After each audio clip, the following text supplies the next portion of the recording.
Welcome back to The Breakdown with me, NLW. It's a daily podcast on macro, Bitcoin, and the big picture power shifts remaking our world. What's going on, guys? It is Saturday, June 17th, and today we are talking about what is genuinely, in a world, an industry full of absolutely batshit crazy stories, the most battiest, shittiest crazy story of the year. Before we get into that, if you're enjoying The Breakdown, please subscribe to it, give it a rating, give it a review, or if you want to dive deeper into the conversation, and I think you might after this one, come join us on the Breakers Discord. You can find a link in the notes or go to bit.ly/breakdownpod. All right, so on Thursday, June 15th, Jake Chervinsky of the Blockchain Association tweeted, "Today, Blockchain Association sent a Freedom of Information Act request to the SEC seeking documents related to its dealings with Prometheum. This whole story, Prometheum's ATS, its CEO's testimony in Congress, makes no sense. Something fishy is going on here. Maria Tashman-Koppel and I will get to the bottom of it." So today we are talking about how we went from an organization no one had heard of at the beginning of the week to the Blockchain Association filing an FOIA request by the end of it. 2 weeks before the SEC began their latest barrage of lawsuits, some interesting news circulated. A crypto firm had been granted registration. For months, Gary Gensler's talking points have been focused on how easy registration is. Just fill in a form on a website, he said, and you're good to go. His claim, of course, was that crypto firms simply didn't want to do it. Now, Coinbase and other major firms in the industry had called this rhetoric preposterous, stating that they had been taking meetings and trying for years, but failed to get anywhere. It was therefore a bit of a surprise when reporting surfaced that FINRA, the industry-funded oversight arm of the SEC, had approved its first crypto broker-dealer. That firm was Prometheum, which again, and I can't stress this enough, basically no one had ever heard of. The firm said that they had received approval as a special purpose broker-dealer, as well as an alternative trading system, that's that ATS word you just heard, and would be able to offer crypto trading to accredited investors. A major part of the reporting around registration was that this proved Gensler's point, that there was a viable pathway towards coming into compliance with the regulator. Prometheum CEO Aaron Kaplan even echoed Gensler's commentary in interviews, stating that, quote, "There is obviously a way forward for crypto in the United States. Those complaining about a lack of regulatory clarity were trying to put a square peg into a circle hole." It's the least insane thing about this, but getting that phrase wrong, square peg in a round hole, somehow just goes with all of the rest of this madness. Anyway, Kaplan was clearly pushing this registration as at least a major promotional opportunity. He appeared on Laura Shin's Unchained podcast to continue preaching about how viable SEC compliance was. If he did it, so could everyone else. At the time, the story was noteworthy but went a little under the radar. Industry professionals had never heard of this firm. It wasn't obvious they had a pathway to bringing a useful product to market, but it was innocuous enough to move past. I can say that we here at The Breakdown didn't even really consider running the story because there's just nothing there. Now, when it came to Aaron's appearance on Unchained, a few in the crypto legal field noted that much of what he said sounded at best incorrect and at worst misleading. Jay Massari from Lightspark said, "This week's episode of Unchained is a must for those interested in crypto markets and the SEC's approach to regulation. But best not to take everything said during the discussion as correct on the law." However, then Prometheum got a lot more airtime. On Tuesday of this week, the House Financial Services Committee held a second hearing on the McHenry-Thompson crypto market structure bill. The hearing featured a panel of industry heavyweights, including Circle CEO Jeremy Allaire and Amin Gunser, the CEO of Ava Labs, the company behind Avalanche. Alongside them, inexplicably, was Aaron Kaplan, the co-CEO of Prometheum Inc. The Block managing editor Tim Copeland writes, "I did wonder why I tuned in to see some guy I'd never heard of representing the crypto industry. Charles Hoskinson of Cardano put it more bluntly, saying, 'Who the hell are these Prometheum guys?' Now, Kaplan's testimony read like a ringing endorsement of SEC policy, again claiming that registration was a completely viable pathway for crypto firms. He fielded questions during the hearing, largely from Democrats, about the various dangers of industry practices like intermingling of funds. At times, he appeared to be reading off a script and veering far outside his presumed area of knowledge, touching on the dangers, for example, of allowing non-banks to issue stablecoins. Now, we've seen Congress set up sympathetic witnesses in hearings to pitch softball questions to before. That's nothing noteworthy in and of itself, but as you'll see, it gets weirder. Now, Republican Mike Flood brought out the big guns. He dug into Kaplan's business model and got some straight answers on the record under oath. Flood opened by reading back to Kaplan an objection that his firm had written regarding SEC crypto broker-dealer rulemaking in 2020. 3 years ago, Prometheum had said the unclear definition of a crypto asset security, quote, puts a burden on the industry to determine which digital assets are securities. As a result, we believe that clarity is needed to understand the regulatory framework they must comply with.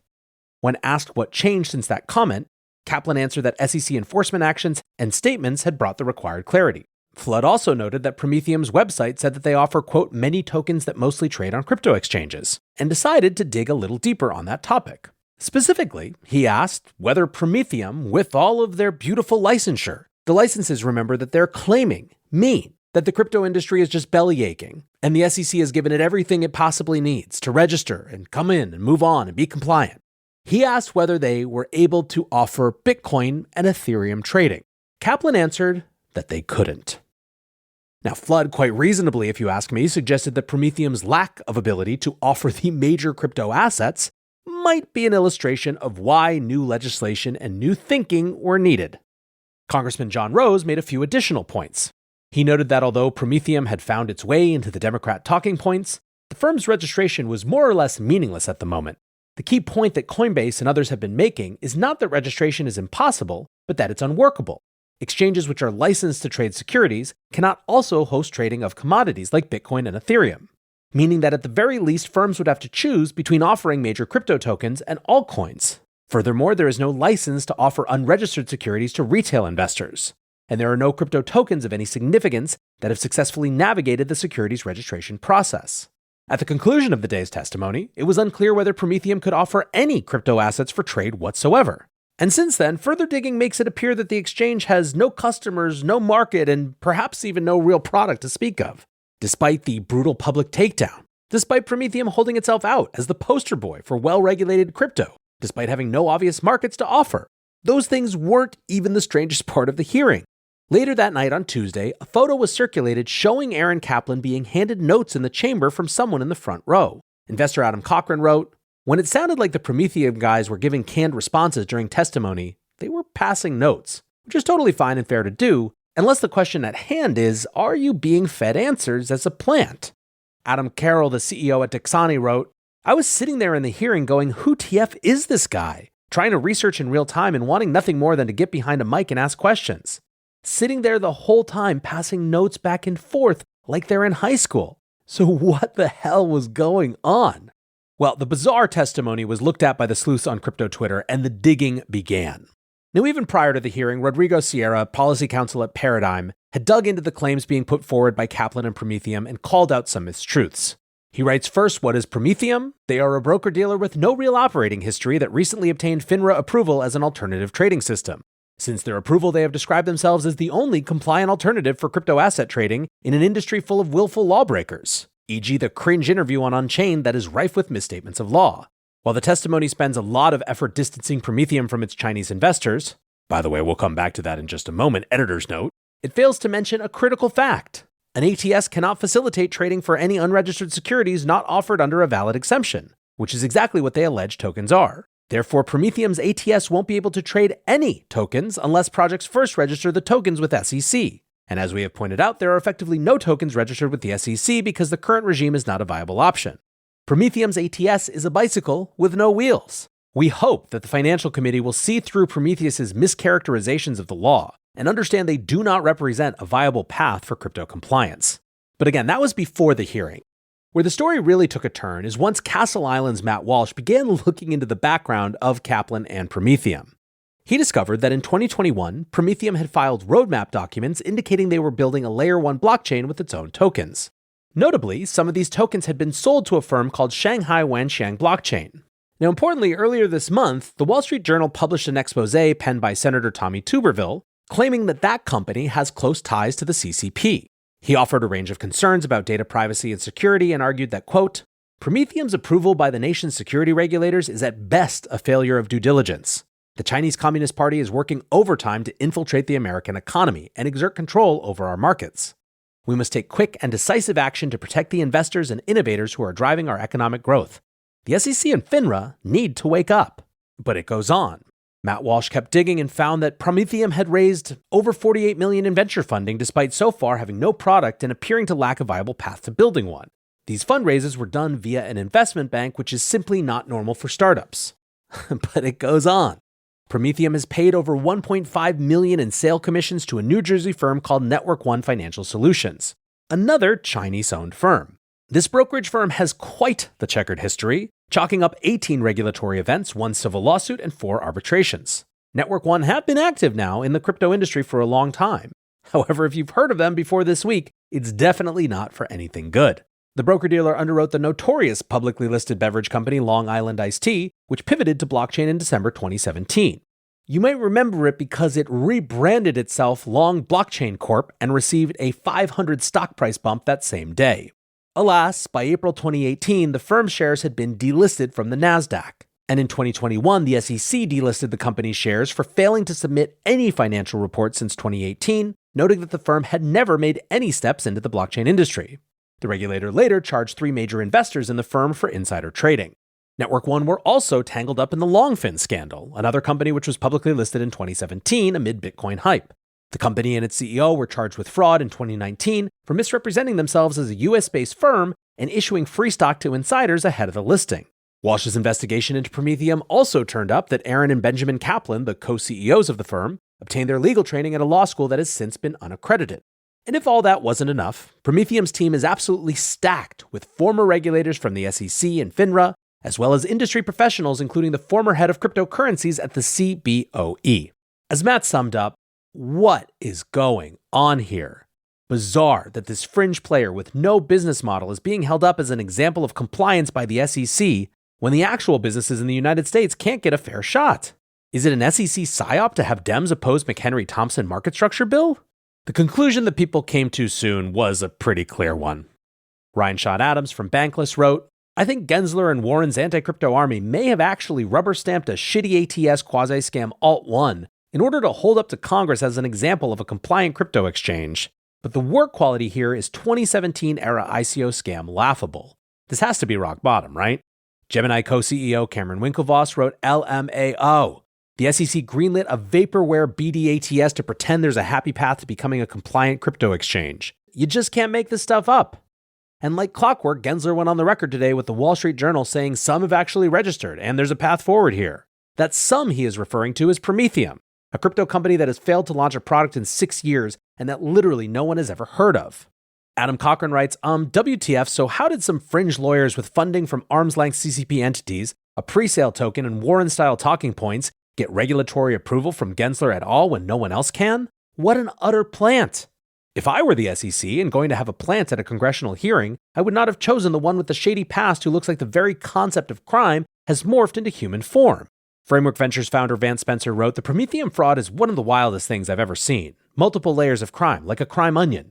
Precog at Cosmic Infinitum writes, Prometheum looks like a tailored shell of a business that was intended to be a marionette for the SEC.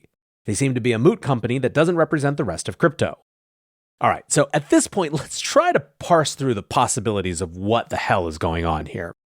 The explanation that seems to be what most of crypto is coming to is that this is an SEC or FINRA or Gensler or Elizabeth Warren psyop to present plausible talking points to sucker Democrats into voting against McHenry Thompson.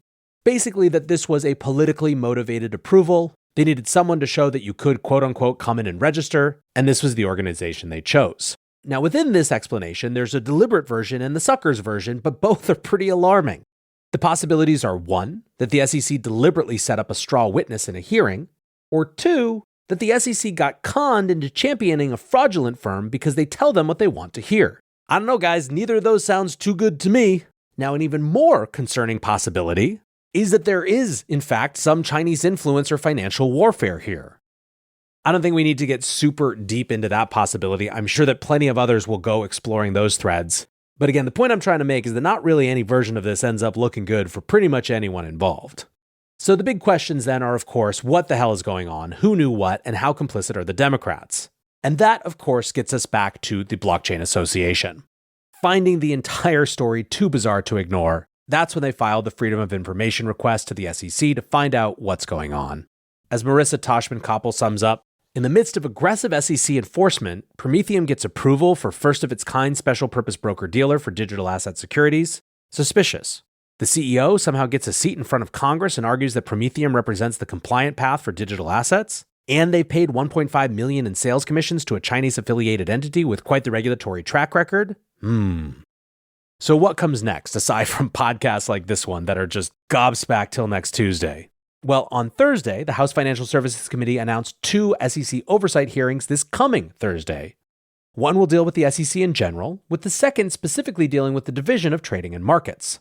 It's not clear yet that this has anything to do with Prometheum, and no witnesses have been announced thus far. But given Kaplan's testimony this week and the questions asked by congressmen, it's hard to imagine that these hearings are not at least somehow related.